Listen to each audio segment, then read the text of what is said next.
सबु मंदिर ठारू भिन्न ए मंदिरटी ग्रामवासी प्रचेषार 40 जन कारीगर सुंदर मंदिरटीए गढ़ी तोलुछन्ति।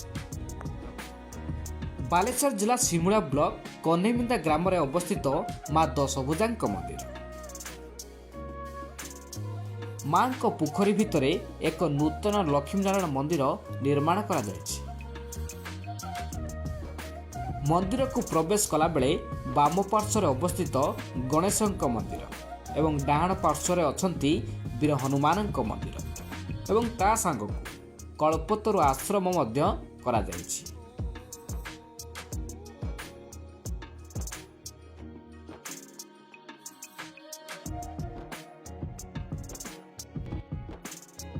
এটা হচ্ছে কন্যামিন্দা গ্রাম পঞ্চায়েত এই মা দশভুজাঙ্গ মন্দির পাখে এক লক্ষ্মী নারায়ণ মন্দির উৎসব হব।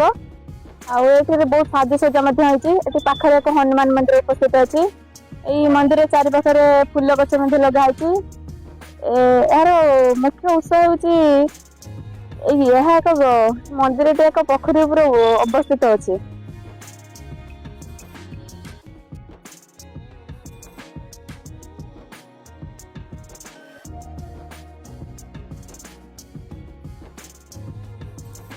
अनेक बाधाविघ्न दे ग्रामवासी प्रचेषार यह लक्ष्मीनारायण मंदिरटी सरस सुंदर भाव में संपूर्ण हो पारि। कन्हैबिंधार आराध्या माँ दशभुजांकर दोल पूर्णिमा किसी भक्तों हाथ में शालग्राम रूप में नारायण मिलते तेणु गोटे मंदिर प्रतिष्ठा कर आवश्यकता पड़ा। पदा संकुचित हो जाऊँ आम समस्त विषय बहुत आलोचना है पोखरी भितर मंदिर हेब बोली स्थिर करागला। आम से गोटे इजी नहीं जे आराम से मंदिर तैयार हो पार कि बहुत पंक थिला पाखापाखि 10 फुट ताठू अधिका से जहाँ हो पाइलिंग वाला को आम केन्द्रापड़ारू डाकिलु से आसिले बहुत कष्ट करी पाइलिंग कर दे सारिकी पिलर उठेले 30 फीट तलू आसिला परे नयागढ़ मिस्त्री आनिलु एवं भव्य मंदिर तैयार हो सारी। मो ना प्रदीप बारिक आम घर रंबेला भद्रक ब्लॉक भद्रक जिले में आसी आमर ये बंधु बांधव घर मुझे सहित टे शुणिली जो गोटे सुंदर मंदिर होती बुलाक आसती आसिक देखला वास्तव पूरा मनमुग्धकर अच्छी परिवेश खूब सुंदर अच्छी। दशभुजा माँ मंदिर अच्छी हनुमान मंदिर अच्छी पोखरी मध्य लक्ष्मीनारायण मंदिर रही। आपण माने भी आसंतु लक्ष्मीनारायण को दर्शन करी कृपा लाभ करंतु।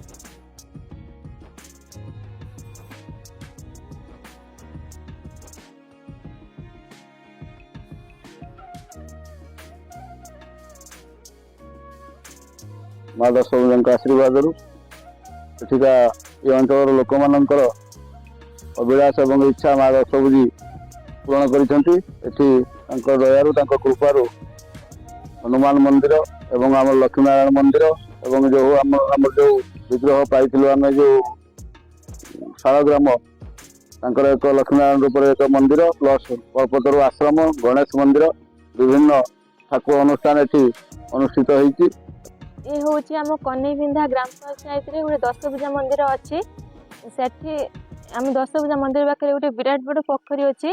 तो पोखरी मध्य आमर लक्ष्मीनारायण मंदिर तैयारी होती से मंदिर बहुत साजसज्जा होती से मंदिर बहुत लाइटिंग बहुत फूल गछ बगीचा होती। यहाँ बहुत सुंदर आम गाँ को बहुत सुंदर कर आम गाँ यहाँ बहुत प्रसिद्ध धीरे धीरे होगा जाऊँगी।